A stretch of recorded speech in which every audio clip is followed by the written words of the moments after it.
नमस्कार दोस्तों, हाल ही में एक स्वघोषित तथ्य जांचकर्ता ध्रुव राठी ने हमारे आराध्य प्रभु श्री राम और हमारी सनातन संस्कृति पर सीधा हमला किया और उन्होंने दावा किया कि हमारे ग्रंथों में भगवान राम मांस खाते थे। रामायण और महाभारत में ऐसे उदाहरण मिलते हैं जहां राम और कृष्ण को मांस का सेवन करते हुए दिखाया गया है। बीफ के बारे में उन्होंने बात की। आज से पहले कई बार ऐसा हुआ कि मैंने ध्रुव राठी की वीडियोस को देखा, ना सिर्फ देखा बल्कि पसंद भी किया। मुझे लगता था कि ये शख्स थोड़ा फैक्टफुल वीडियोस बनाता है, लेकिन आज जब इस तरह की वीडियोस को मैंने देखा तो मुझे लगता है कि ये कोई ऐसी वीडियोस नहीं बनाता जिससे आपका ज्ञान बढ़े, बल्कि ये ऐसी वीडियोस बनाता है जिन वीडियोस से वेस्टर्न कॉन्स्पिरेसी हिंदुस्तान के ग्राउंड पर उतारी जा सके, भारतीय संस्कृति को बदनाम किया जा सके, हिंदू माइथोलॉजी पर लगातार सवाल उठाए जा सके। एक हिंदू होने के नाते ये ना सिर्फ हमारी आस्था पर हमला है, बल्कि वाल्मीकि रामायण और महाभारत जैसे ग्रंथों का आधा अधूरा, चुनिंदा और भ्रामक एक चित्रण है, एक इमेजिनेशन है। मैं इसे इमेजिनेशन से ज्यादा कुछ और नहीं कहूंगा। आज मैं ध्रुव राठी के उन्हीं दावों की धज्जियां भी उड़ाऊंगा और आपको बताऊंगा, ना सिर्फ हवाई बातें करूंगा, बल्कि आपको प्रूफ के साथ बताऊंगा कि वो जो कह रहा है वो सिर्फ एक चुनिंदा नैरेटिव है। एक पूरे महाकाव्य के अंदर से एक श्लोक उठाकर उसकी इंटरप्रिटेशन कर देना सिर्फ उतना ही है जितना एक षड्यंत्र होता है। कैसे वो सुविधा अनुसार एक श्लोक को चुनता है, संदर्भ छिपा लेता है और वेस्टर्न चश्मे से, पाश्चात्य संस्कृति के चश्मे से भारतीय परंपरा को तोड़ मरोड़ कर दिखाता है। तो जय श्री राम, चलिए शुरू करते हैं इस वीडियो को। अगर आपको भी लगता है कि मेरी बातों में दम है या मेरी बातें सही हैं, तो कमेंट बॉक्स में अपना जवाब जरूर लिखना। चलो शुरू करते हैं। ध्रुव राठी ने महाभारत के एक अनुशासन पर्व का जिक्र किया। अगर आपने वो वीडियो देखी है तो आपको याद होगा कहां पर इस बात का जिक्र हुआ है। नहीं तो आप एक बार उसकी वीडियो देखने के बाद मेरी वीडियो फिर से देखें। ध्रुव राठी ने महाभारत के अनुशासन पर्व का जिक्र किया, लेकिन सिर्फ वही हिस्सा आपको सुनाया जो उसके नैरेटिव को सूट करता है, जो उसके पश्चिमी आकाओं को सूट करता है। अब मैं आपको सच्चाई सुनाता हूं। अनुशासन पर्व के अध्याय 114 से 117 के बीच में युधिष्ठिर के सवाल पर भीष्म पितामह बहुत साफ तौर पर कहते हैं, अहिंसा परमो धर्म, यानी कि अहिंसा ही एक परम धर्म है। और इसके आगे वो कहते हैं कि मांस खाने वाला व्यक्ति नर्क में जाता है। मांस को पुत्र मांस के समान बताया गया। ये मेरी तरफ से मैं बिल्कुल नहीं कह रहा हूं, ये महाभारत के अनुशासन पर्व के अंदर लिखा हुआ है, आप जाके चेक कर सकते हैं। मांस को पुत्र मांस के बराबर बताया गया। जो व्यक्ति जीवन भर किसी के प्राण नहीं लेता, जो प्राणी का मांस नहीं खाता, जो जानवर का मांस नहीं खाता, वो स्वर्ग में श्रेष्ठ स्थान पाता है, ये भीष्म पितामह कहते हैं। वो ये भी कहते हैं कि मांस खाने से 3 तरह की हिंसाएं होती हैं। जो खरीदता है वो भी पाप का भागी है, जो बेचता है वो भी पाप का भागी है, और जो खाता है वो भी पाप का भागी है। अब आप मांस खाते हैं या नहीं खाते, मुझे इससे कोई परहेज नहीं। मुझे परहेज इस बात से है जब ध्रुव राठी ये कहता है कि भगवान राम हमारे आराध्य मांस खाते हैं। ध्रुव राठी ने यह दिखाने की कोशिश की है कि मंत्रों से शुद्ध मांस खाया जा सकता है, लेकिन वो ये छिपा देता है कि मनुस्मृति के उसी 5.27 से लेकर 5.56 के बीच में ब्राह्मणों के लिए मांस खाना केवल यज्ञ में, मंत्रोच्चार के बाद या जीवन रक्षा की स्थिति में ही सीमित तौर पर जायज बताया गया है। उसने सिर्फ आपको एक छोटी सी बात बताई, पूरा कैनवास आपको बताया ही नहीं, पूरी बात आपको बताई नहीं। ये रोजमर्रा का आहार नहीं है, यानी कि रोजाना अगर आप चिकन या बीफ खा रहे हैं या फिर किसी तरीके का मटन खा रहे हैं या फिर नॉनवेज खा रहे हैं, तो ये बिल्कुल नहीं बताया गया। अब मैं थोड़ी सी व्यास संहिता की बात करता हूं। व्यास संहिता भी यही कहती है, अगर आप लिमिटेड सिचुएशन में ऐसा करते हैं, उसी वक्त पर इसे पाप नहीं गिना जाएगा, नहीं तो ये पाप होगा।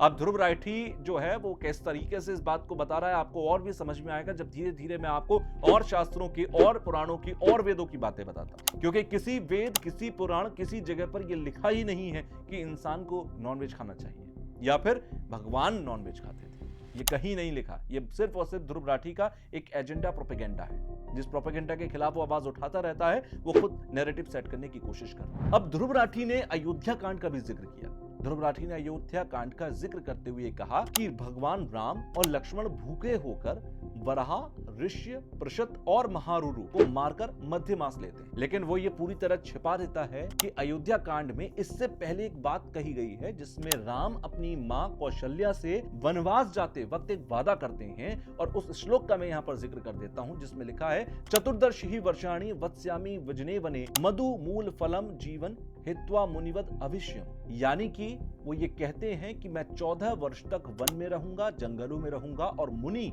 यानी कि ऋषियों की तरह वहां पर आमिष त्याग कर, फल, मूल और मधु से जीवन व्यतीत करूंगा। इस श्लोक का ये अर्थ। अब यहाँ पर अगर आप सुंदरकांड पढ़ते होंगे तो आपको ये प्रसंग याद आ जाएगा जब हनुमान जी माता सीता को राम का संदेश लंका में दे रहे होते हैं और ये स्पष्ट कहते हैं, वो श्लोक भी मैं आपको पढ़कर बता रहा हूं कि ना मास राघम भुक्तन ना चापी मधु सेवते वन्य सुवाहित नित्यम भक्तिम स्नाति पंचम। इसका अर्थ है कि राघव यानी कि भगवान राम ना तो मांस खाते हैं ना मदिरा का सेवन करते हैं जैसे वो राक्षस करते हैं। वो सिर्फ वन के अंदर मौजूद फल, फूल या फिर मधु का ही सेवन कर रहे हैं। वो ही भोजन है जो नियमित रूप से वो ग्रहण करते हैं। अब दोस्तों, अगर कोई ग्रंथ स्पष्ट रूप से साफ तौर पर क्लियरली ये कहता है कि भगवान राम मांस नहीं खाते इन राक्षसों की तरह, तो इसका मतलब सीधा है ना कि वो शाकाहारी थे। अब ध्रुव राठी कौन से नैरेटिव को सेट करने की कोशिश कर रहा है ये मेरी समझ के परे। यकीनन उसके किसी आका ने उसको ऐसा करने के लिए कहा होगा, क्योंकि ये जो समय है आगे की वीडियोस में मैं आपको वो भी बताऊंगा कि कैसे इंटरनेशनल लेवल पर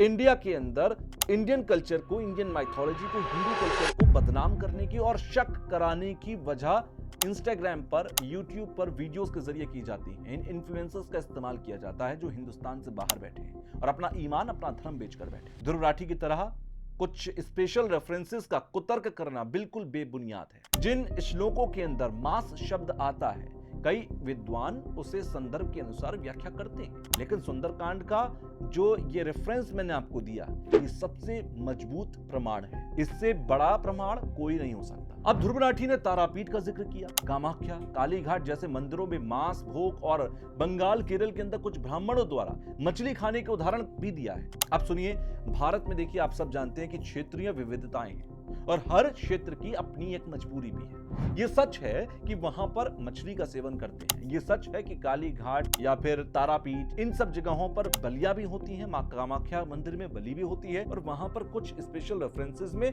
वहां मांस का सेवन भी होता है। लेकिन इसका मतलब ये नहीं है कि आप मर्यादा पुरुषोत्तम प्रभु राम पर उंगली उठाकर ये कह दें कि वो भी बीफ खाते थे, वो भी मांस का सेवन करते थे या वो भी शिकार करते थे। राम का आदर्श सात्विक, अहिंसक और मर्यादित जीवन है। अघोरी सन्यासियों का उदाहरण देना एक यहाँ पर हास्यास्पद होगा। ये बहुत हंसी की बात है कि हम अघोरियों को, उनके जीवन को, उनकी परंपराओं को भगवान राम के साथ, वैष्णवों के साथ मिक्स कर दें और कहें कि देखिए वो करते हैं तो वो भी करते हैं। ये कहाँ का उदाहरण है? एक सेलेक्टिव नरेशन है। अघोरी, तांत्रिक या उस तरह का की परंपराओं से जुड़े हुए लोग पूरे हिंदू समाज का प्रतिनिधित्व नहीं करते। इसे हिंदू समाज को आदिम और हिंसक दिखाने की साजिश की जा रही है। अब डॉक्टर अंबेडकर के लेखों का या आर्टिकल्स का इस्तेमाल करके हिंदुओं में फूट डालने की जो कोशिश ध्रुव राठी की पुरानी राजनीति है कि बार बार अंबेडकर का जिक्र करो, बार बार उन रेफरेंसेस या आर्टिकल्स का इस्तेमाल करो जो हिंदुओं को बदनाम करते हो, हिंदुओं की परंपरा को बदनाम करते। शास्त्रों में गाय को अघन्या कहा गया, यानी कि ना मारने योग्य। ऋग्वेद और महाभारत दोनों जगहों पर आप जाकर पढ़ेंगे, आपको इसके रेफरेंस मिल जाएंगे। इसे सिर्फ राजनीति या आर्थिक मुद्दे से जोड़ना गलत होगा, क्योंकि ये हमारी हिंदुओं की परंपराओं से जुड़ा हुआ है। कहते हैं ना कि धर्मो रक्षति रक्षिता। जब तक आप धर्म की रक्षा नहीं करेंगे तब तक दूसरे अधर्मी आकर आपके धर्म को बदनाम करेंगे। और यही वजह है कि मैं आज ये वीडियो बना रहा हूं। मैं ये वीडियो सिर्फ व्यूज के लिए नहीं बना रहा, मैं ये वीडियो इसलिए नहीं बना रहा हूं कि आप लोग पसंद करें, आप शेयर करें। आप मत करिए, ना शेयर कीजिए, ना लाइक कीजिए, ना कमेंट कीजिए, ना सब्सक्राइब कीजिए, कुछ मत कीजिए। लेकिन अगर आप ये वीडियो देख रहे हैं ना, तो आप एक वीडियो खुद की तरफ से भी बनाइएगा। अगर आप मुझे कमेंट करके नहीं बता सकते, अगर आपको लगता है कि सब्सक्राइब नहीं करना है तो मत करो, लेकिन एक वीडियो बनाकर अपना भी विरोध जाहिर करो। कुल मिलाकर इस वीडियो के आखिर में मैं आपसे सिर्फ इतना कहना चाहता हूं कि ध्रुव राठी की वीडियोस या ध्रुव राठी की इस पर्टिकुलर वीडियो के अंदर जो श्लोकों को तोड़ मरोड़ कर आधा सच पेश करके हमारे आराध्य भगवान श्री राम को बदनाम करने की कोशिश की गई, वो पूरे ग्रंथ को अगर पढ़ता तो सिर्फ अपना नैरेटिव सेट नहीं करता, अगर पढ़ता तो उसके मन में भी भक्ति जाग। लेकिन उसे तो सिर्फ सेलेक्टिव नैरेटिव ही सेट करना है ना, क्योंकि वेस्टर्न आका उसको इस बात के लिए मोटी रकम देते हैं। अब मेरा आग्रह आप लोगों से बहुत सिंपल है, बहुत हाथ जोड़कर मेरा आपसे विनम्र निवेदन है कि अपने शास्त्रों को पढ़िए, अपने पुराणों को पढ़िए, अपने वेदों को पढ़िए। जो अच्छा लगता है हिंदू माइथोलॉजी में वो पढ़िए। आप शाक्त पढ़िए, आप शैव पढ़िए, आप वैष्णव पढ़िए, आपको जो पढ़ना है वो पढ़िए। आप गीता प्रेस की या IIT कानपुर की वाल्मीकि रामायण लेकर वो पढ़ लीजिए, या फिर आप रामचरितमानस पढ़ लीजिए, महाभारत का अनुशासन पर्व पढ़ लीजिए। आपको सब क्लियर हो जाएगा। आपको ना मेरी वीडियो देखने की जरूरत पड़ेगी और ना ही ध्रुव राठी। ये वीडियो सिर्फ एक जवाब नहीं है, एक चेतावनी है उन YouTube के गुरुओं के लिए जिनके बहकावे में आपको बिल्कुल नहीं आना, जो पश्चिमी नजरिए से हमारे गौरवशाली इतिहास को देखते हैं। प्रभु राम मर्यादा पुरुषोत्तम थे, हैं और रहेंगे। अगर ये आपको वीडियो सही लगती हो, राठी के दावों का मुकाबला करना आप भी चाहते हो, तो इसे शेयर करना, लाइक करना, कमेंट करना। एक बार जय श्री राम लिख देना। अपनी संस्कृति की रक्षा आपको स्वयं करनी होगी। स्वयं पढ़ना होगा, खुद से समझना होगा। अगर नहीं करेंगे तो फिर दूसरे आपके धर्म पर, आपकी हर एक परंपरा पर खुद कब्जा कर लेंगे। जय श्री राम।